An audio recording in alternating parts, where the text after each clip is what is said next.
Hey guys, my name is Nicole and welcome to NicoleTopics, and today's topic is more advice.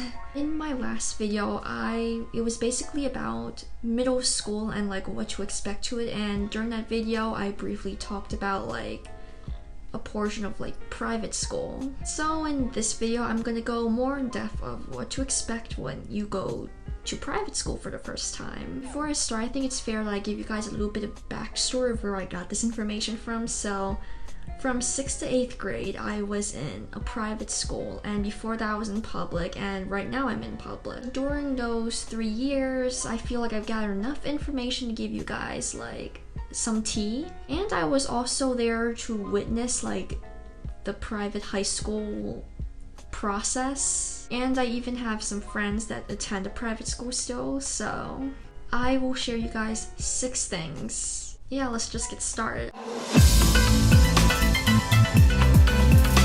So number 1 is what I mentioned in my 6th grade video, but if you weren't there to watch it, here's the link to it up there if you're going to middle school. But what I basically said was develop note-taking and study habit skills. Because let me tell you, when I went into private school, the very first year I was basically like sinking instead of swimming with the other people. Why? Because I didn't really have any note-taking or study habits before I came in. There are a lot of videos on YouTube that give you guys like some study tips and like some note-taking tips, but it's just really important you have those because they will help you get good grades. You don't study or take notes, it will show in your test marks. So if your school hasn't started already, I suggest you guys start looking into those. And I assume most of you guys watching this will be going to middle school or in high school.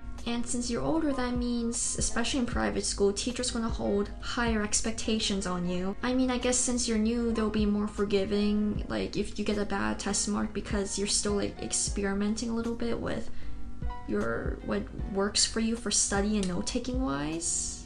But not all teachers are going to be as merciful or nice about it. And just learning how to take notes and studying is really going to benefit you in high school and college. If you're not in high school already, of course. So it's really good to get started on that right now. Tip number 2, which I already mentioned, there's going to be higher expectations. Teachers will expect more from you, grade-wise and just like class preparedness wise. For example, usually in schools, if you forget your homework, what does the teacher do? Give you like a scolding and a 0. In my old private school, if you forgot your homework, that was like the worst thing in the world. Like the teacher would most likely make this huge deal about it, and then they'll give you a slip, which was basically lunch detention. Another thing about higher expectations is private schools typically will make you study more, if that makes sense. Okay, let me elaborate.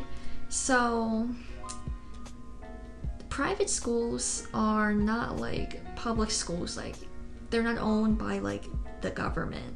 Therefore, they're gonna have, they can do things public schools can't do. This is something I wish I've done before I went to my private school, and that was to research the grading system. It may not seem so important, but trust me, it is. I mentioned this in my middle school video, but usually in my public school area, a B would be 83, 89. A high B in my private school, however, would be 85 to like a 90%. That's a huge difference. Below an 85 would be a C+. And trust me when I say this, I was not expecting like this grading system change, and it was one more shock to my plate and made me feel overwhelmed for my first year. So I really suggest you guys research on that so that way you can mentally prepare yourself for that. Tip number 3 is you're gonna be in a more strict environment. I think you guys already had a feeling, like know a little bit about this, but private schools are typically a more strict environment compared to public schools. There's gonna be some ridiculous rules that you'll notice that public schools around you do not have, such as like you're allowed to bring your phone with you. Or how if you forget to bring your notebook to class, you're gonna get a lunch detention. Private schools most likely have uniforms too, so there might be some more strict rules about that. Such as even though the classroom might be cold, you're not allowed to wear your jacket. Or even though if the classroom is hot, if you're wearing a sweatshirt, then you either take it off and carry it on top of your books, or just continue to wear it because you're not allowed to tie it around your waist. Of course, these types of rules don't apply to every private school. These are just things that apply to my old private school. I guess what I'm trying to say is if you have access to your school's handbook, take a read at it. It may seem boring, but what I did was read it, and especially for the uniform part, I would find loopholes. And if you guys don't know what loopholes are basically gray area things. So like for example, if you do this thing, a teacher may say you're not allowed to do that, but you can also say that in back that the handbook does not say that, and I could technically do it. Which is the thing about some loopholes. Some teachers might try to make you in trouble for it.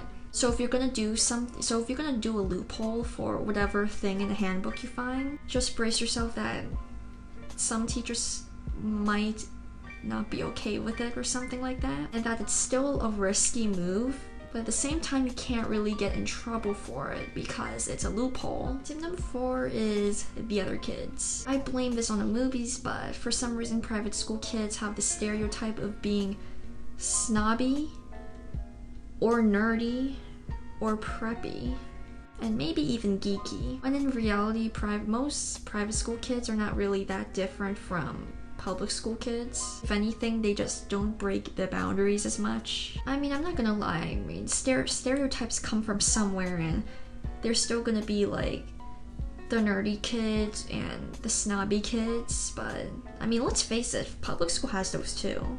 I don't think there's any running away from that, so. Also, for some reason, everyone thinks that private schoolers are rich. If anything, they're well off. I wouldn't say they're like money bag rich. Especially in like a private high school, a lot of them will be on a scholarship, and that's not a bad thing. That's actually really impressive. And they're being really good role models for the younger people out there, and reminding them that if you work hard, you can do it, because you have to work hard to get scholarships. Tip number 5 is just gonna be quick, but this is about uniforms. I made a video about this a year ago, so you can just click up there to watch it. Tip number 6 is something that won't psych you out that much for once throughout this video. I'm pretty sure you guys are really psyched out right now, and I don't blame you. But tip number 6 is basically about the perks. I mean, sure, private school is a more strict environment, so there's like less freedom. But the good thing is, you end school earlier than the public schoolers. You're gonna get day offs that the public schoolers do not have. Heck, you might even have more half days than public schools have. So yeah, the perks are not that bad. But anyways guys, I hope you enjoyed this video. And if you liked it, please like. And yeah, I will see you in the next video. Cheerio.